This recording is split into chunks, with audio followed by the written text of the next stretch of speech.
So no, thank you. We're very happy with the donation from Wendy's. Okay, and it's a nice thing because I tell you, Wendy was not so hot.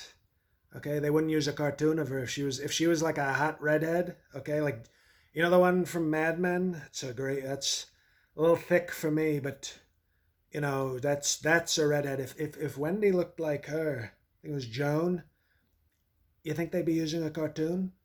No, they'd be putting like her breasts as the logo for the show. But instead, Wendy, but we take the money, we appreciate, even though Wendy was not so hot.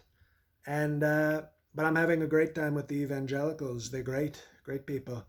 I think they liked it when I had tear gassed everybody away from the church so I could stand and hold a Bible. I don't think the evangelicals who support me, I don't even think they'd like Jesus if he was here. First of all, he's like Middle Eastern, so probably a terrorist. And he'd be talking love and peace and all this. Very weak, okay? Very weak person.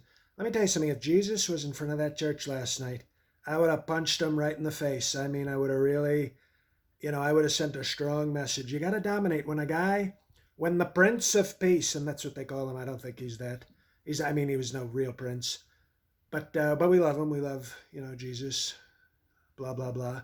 But I got to tell you, when he was no prince. He was a very weak guy. And you send a strong message if a guy tries to step in front of you and he calls himself the Prince of Peace or the King of the Jews, which we all know as Bibi Netanyahu. Great guy. That's a Jewish person that can lead. But if you punch Jesus right in the face in front of all those protesters, they know you mean business. You got to dominate. When a peaceful son of God shows up, you got to dominate, or else all of a sudden they're going to follow him. So I would have punched Jesus right in the mouth. But these evangelicals, they're so stupid.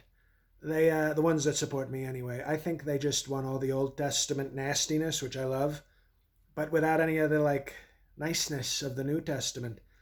So I think it's great. I think we're doing very strong and we're dominating, and it's a good thing. So we'll see what happens.